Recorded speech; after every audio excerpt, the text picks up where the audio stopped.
প্রিয় অষ্টম শ্রেণীর শিক্ষার্থীবৃন্দরা, আশা করি তোমরা সকলে ভালো আছে।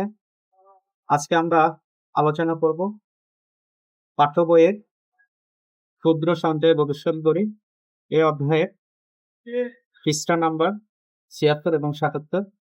৭৬ এবং ৭৭ আলোকে আমাদের যে উদাহরণগুলো রয়েছে এবং যে উদাহরণগুলোর কাজগুলো তোমাদেরকে নিজে করতে বলেছি সেগুলো নিয়ে আমরা আলোচনা করব। পূর্বের ক্লাসগুলোতে আমরা তোমাদের ৭১, ৭২, ৭৩, ৭৪ এবং ৭৫ পৃষ্ঠার সমাধানগুলো করানোর চেষ্টা করেছি। আজকে আমরা ৭৬ এবং ৭৭ পৃষ্ঠার অঙ্কগুলো নিয়ে আলোচনা করব।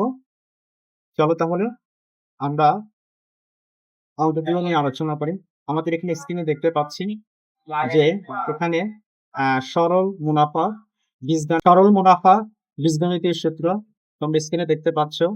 উপরের উদাহরণ ১ থেকে আমরা দেখেছি যে মুনাফার হার আমরা জানি 7%, মানে 100 ভাগের 7 এবং আসলে হচ্ছে ৩,০০০ টাকা এবং সময় হচ্ছে ৬ বছর এবং ৩,০০০ টাকা ৬ বছরের মুনাফা আমরা এটা তোমাদেরকে করিয়ে দেখিয়েছি পূর্ববর্তী ক্লাসগুলোর মধ্যে। এখানে দেখা যাচ্ছে যে মুনাফার নির্ণয়ের যে সূত্রটা রয়েছে, মুনাফার হার ইন্টু আসল ইন্টু সময়কাল।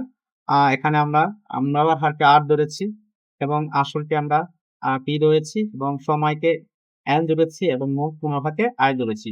তখন আমাদের একটা সরল মুনাফা হয়, সেটা হচ্ছে I equal P R N. করতে হবে এখানে হারটাকে সামনে নিয়ে আসবে এবং আমাদের মোট মুনাফা দিয়ে পি এন কে আমাদের ভাগ করতে হবে। তারপর হচ্ছে যখন আমরা আসল বের করতে যাব, ঠিক আমাদের মোট মুনাফা দিয়ে আর এন কে আমাদের ভাগ করতে হবে। ঠিক সময়কাল যখন আমরা বের করব, আমাদের মোট মুনাফা নিয়ে পি আর কে ভাগ করতে হবে। তাহলে আমরা যদি এভাবে আর মুনাফা বা পি আসল এবং সময়কাল এই যদি বের করতে পারি, তখন আমরা একটা অপরটাকে দিয়ে ভাগ করে আমরা খুব সুন্দরভাবে বের করতে পারবো। উপরের সূত্র ব্যবহার করে উদাহরণ স্বরূপে নিচের যে সমস্যা দেওয়া আছে, বা সেই সমস্যাগুলো পেলে আমাদের মোটামুটি ক্লিয়ার হয়ে যাবে। আচ্ছা, তাহলে আমরা আমাদের সমস্যাগুলো একটু সমাধান করার চেষ্টা করি। আমাদের এখানে স্ক্রিনে দেখতে পাচ্ছি উদাহরণ ২ এর আলোকে একটি সমস্যা দেওয়া আছে, সেটা আমরা পেল। এখানে স্ক্রিনে বলে দেওয়া হয়েছে, এখানে দেখতে পাচ্ছি উদাহরণ 12% হারে ১৫,০০০ টাকা ৩ বছরের মেয়াদে। ঠিক এখানে আমরা জানি মুনাফার সূত্র, জানি যে এখানে মুনাফার সূত্র দেওয়া আছে I equal P R N. এখানে আমি আই হচ্ছে মোট মুনাফা, আর ই মানে আর মানে মুনাফার হার, এন মানে সময়। আমরা আগে এগুলো আলোচনা করেছি। তাহলে মুনাফার হার ১২% মানে হচ্ছে ১০০ ভাগের ১২। এটা আমরা লিখতে পারি ১০০ ভাগের ১২ এবং পি হচ্ছে আসল ১৫,০০০ টাকা এবং এন হচ্ছে ৩ বছর। তো আমাদের এখানে যেহেতু মোট মুনাফা বের করতে হয়েছে, তাহলে আমরা এখানে আর এর মানটা আমরা বসায় দিতে পারি। হ্যাঁ? ১০০/১২, তারপর হচ্ছে আসল হচ্ছে ১৫,০০০ টাকা এবং সময় হচ্ছে ৩। কারণ আমরা যদি এটা দিয়ে একে কাটাকাটি করি, কারণ আমাদের একটা অ্যামাউন্ট হয়ে যাচ্ছে, সেই অ্যামাউন্ট ৫,৪০০ টাকা। এখন আমরা আলোচনা করব ৭৭ পৃষ্ঠার আমাদের কিছু কাজ দেওয়া আছে, সেই কাজগুলো নিয়ে একটু আলোচনা করব। আ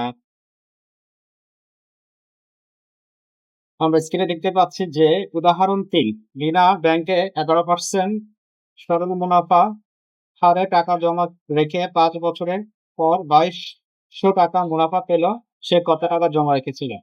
তাহলে এখানে আমাদের স্ক্রিনে আমরা দেখতে পাচ্ছি যে মুনাফার হার আমাদের ১১%। তাহলে আগেই বলেছি যে ১১% হলো ১০০/১১ হবে এবং মুনাফা আছে আমাদের ২২০০ টাকা এবং এম হচ্ছে আমাদের যেটা সময় হচ্ছে আমাদের ৫ বছর। এখন এখানে সমাধান করার জন্য রয়েছে যে মুনাফার সূত্র থেকে আমরা পাই I equal P R N. তাহলে আমরা এটা করছি নিজে করো সমাধানটা করার জন্য। আমরা এখন ওই সমাধানটার সমাধান করি। আমরা এখানে স্ক্রিনে দেখতে পাচ্ছি যে মুনাফার সূত্র থেকে আমরা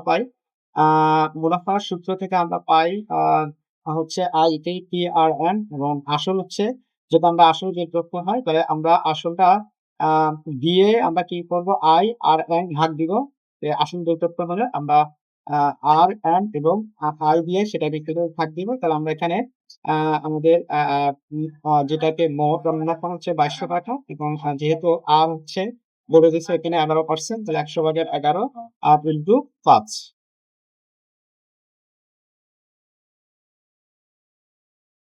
তাহলে আমরা যদি এখন এটাকে কাটাকাটি করি, আমাদের ১০০ দিয়ে যদি আমরা এখানে ৫ দিয়ে কাটি, আমাদের এখানে হচ্ছে ২০ হচ্ছে।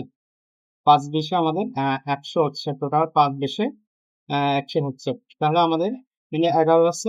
এখানে ১১ লিখলাম, লিখলাম ২০ ছিল ২০ লিখলাম। এখন যেহেতু সামনে আমাদের এখানে যে আ মোট মুনাফা যেটা আছে এটা যদি আমরা সামনে নিয়ে আসি, তাহলে আমাদের ইনটু উপরেরটা নিচে, নিচেরটা উপরে চলে যাচ্ছে। আমরা দুটোটা দিয়ে কাটাকাটি করি। তাহলে হচ্ছে ১১ কে ১১, ১১ দুগুণে হচ্ছে আমাদের ২২।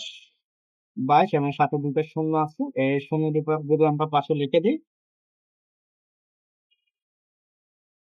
আমরা যদি এটাকে কাটাকাটি করি ২০০ দিয়ে যদি আমরা ২০ কে গুণ করি আমাদের উত্তরটা হচ্ছে ৳৪০০ হচ্ছে আমাদের উত্তর। তাহলে আমাদের এখানে আসলটা হচ্ছে আমাদের এখানে আসল যে উত্তর দিচ্ছে, তাহলে এখানে আমাদের আসল হচ্ছে মোট ৳৪০০ হচ্ছে। আমরা ৭৭ পেজের আলোকে এর উদাহরণ নাম্বার ৪ নাম্বারটা আমরা এখানে দেখতে পাচ্ছি। আ ৳৪২০০ ৪ বছরের মুনাফা ৳২১০০ এবং হলে মুনাফার হার কত? এখানে মুনাফার হার নির্ণয় করতে বলছে। এখানে ৳৪২০০ দেওয়া আছে। আসল এবং মুনাফা আয় ৳২১০০ দেওয়া আছে এবং সময় দেওয়া আছে আমাদের ৪ বছর দেওয়া আছে। তাহলে মুনাফার হার নির্ণয় করতে হয়।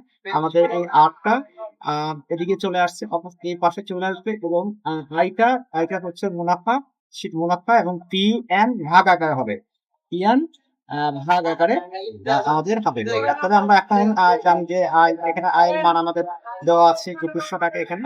তারপরে হচ্ছে আমাদের এখানে PMR যেটা রয়েছে ৳৪২০০ এখানে আমরা দেখতে পাচ্ছি। এই ৳৪২০০ দেওয়া আছে। তারপরে সময় হচ্ছে ৪ বছর, ৪ বছর দেওয়া আছে। আমরা যদি ৪২০০ দিয়ে এটাকে কাটাকাটি করি, তাহলে আমাদের এখানে হচ্ছে ২। ৪২ কে যদি ৳২১০০ দিয়ে কাটাকাটি করি তাহলে হচ্ছে ২। তাহলে আমাদের এখানে হচ্ছে গিয়ে ৪ দুগুণা ৮, তাহলে আমরা ৮ ভাগের ১ পাচ্ছি। এই ৮ ভাগের ১ কে যদি আমি পার্সেন্টেজ করতে যাই, অর্থাৎ মুনাফার হার যেহেতু নির্ণয় করতে বলছে, তাহলে ১০০ দিয়ে যদি আমি সেটাকে আ গুণ করে দিই, গুণ করে যদি ভাগ করে দিই, তাহলে আমাদের একটা অ্যামাউন্ট হচ্ছে সেটা হচ্ছে কি ১২.৫%। সেটা আনসারটা হবে আমাদের